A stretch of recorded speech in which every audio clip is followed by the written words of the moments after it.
Sound is not just what your ears hear, it's vibration. And vibration is movement. Every atom in your body is vibrating right now. When a certain external vibration meets the same frequency as your internal structure, resonance happens. You have probably seen a singer shatter a glass with a high-pitched note. That's not magic, it's resonance. When the frequency of the sound matches the natural frequency of the glass, it starts vibrating violently until it breaks. Now imagine your bones, your organs, your cells each have their own frequency too. If the wrong sound hits the right resonance, you can literally crack from within. In yogic science, the universe itself began as sound. Nada Brahma. Everything is sound, says Sadhguru. It is just that the frequency varies. That means every form from a rock to a ribcage is frozen sound. Yogis have used sound not to destroy but to transform. Chanting Om is not a religious act. It's a vibrational alignment tool. The sound A vibrates in your lower body. The sound U in the chest and in the skull. If done consciously, it harmonizes the entire system, bringing peace and stability. But if misused, the same principle can create chaos.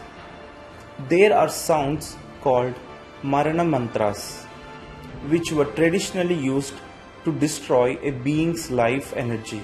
They are not meant for common use, and that's why yogis have always warned against random tantric practices involving sound and geometry. Let's step into modern science for a moment. Researchers have found that sound waves beyond 185 decibels can physically damage bone structure. Infrasound frequencies below human hearing can shake internal organs, can cause nausea, disorientation, even unconsciousness. Ultrasound, on the other end, is already used in medicine to break kidney stones without surgery. No incision, no touch, just vibration. Sound literally breaking stone inside your body. So the idea that sound can break bones isn't fantasy. It's fact. The only question is, what frequencies and how controlled? Ancient yogis and siddhas weren't unaware of this. In fact, they were the original sound scientists. They observed that specific mantras chanted at precise pitches and durations could alter the body's energy structure, not just calm the mind, but change the physical geometry of the person. That's why temples were designed with specific acoustics. Every bell, every chant, every drum beat was part of an energetic equation. When you stood in a temple while the mantras echoed, your body wasn't just hearing, it was resonating. Your cells were being tuned to the frequency of the divine. But the same principle, when reversed, can be dangerous. A misaligned sound can disturb your energy field. Just like a singer can break a glass with the wrong pitch. Think of your spine as a stringed instrument, each chakra a note. When life energy flows freely, the symphony is beautiful. But when one note is off, it creates distortion, disease, imbalance, agitation. Certain chants and mantras are designed to retune these inner notes. That's why Sadhguru often says, if you manage your sounds well, you can manage your life well. But if you utter something unconsciously, words filled with anger, resentment, or hatred, you are literally producing distorted sound waves that disturb your own geometry first. So, yes, words can hurt, not metaphorically, physically. In the occult world, there are records of sounds used in war and destruction. During World War II, scientists experimented with sonic weapons that could incapacitate soldiers through low frequency blasts.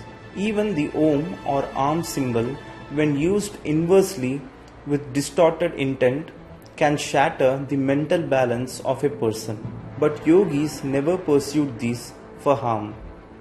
They used the same potential for awakening. A mantra that could break a bone if wrongly used could also dissolve karmic knots when used rightly. This is why access to certain mantras was always restricted.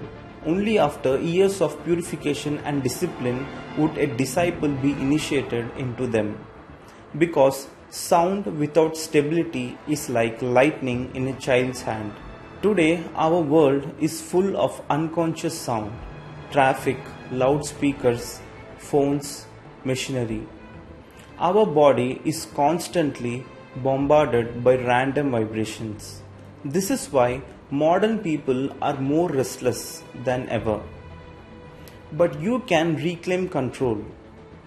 Even 5 minutes of conscious humming can bring balance to your nervous system. Chanting Om properly, focusing on its vibration rather than meaning, can stabilize your pranic field.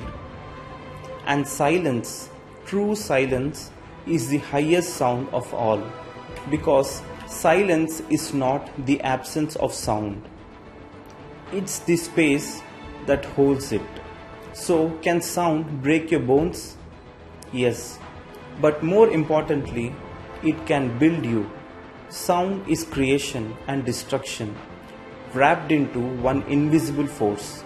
It's the same reason why the first words of many scriptures are vibration. In the beginning was the Word, and the Word was with God. Nada Brahma, the Word is sound. The only question is, are you using sound consciously, or is sound using you? Your voice, your thoughts, your words, they are vibrations, shaping your reality. Speak consciously, chant consciously, because every syllable is an act of creation. If this video made you feel sound differently, share it with someone who loves music or mysticism. They'll never hear the world the same way again. And if you want to explore more of Sadhguru's unseen wisdom, every week we dive into the invisible, where science ends and consciousness begins. Subscribe, share, and stay in resonance.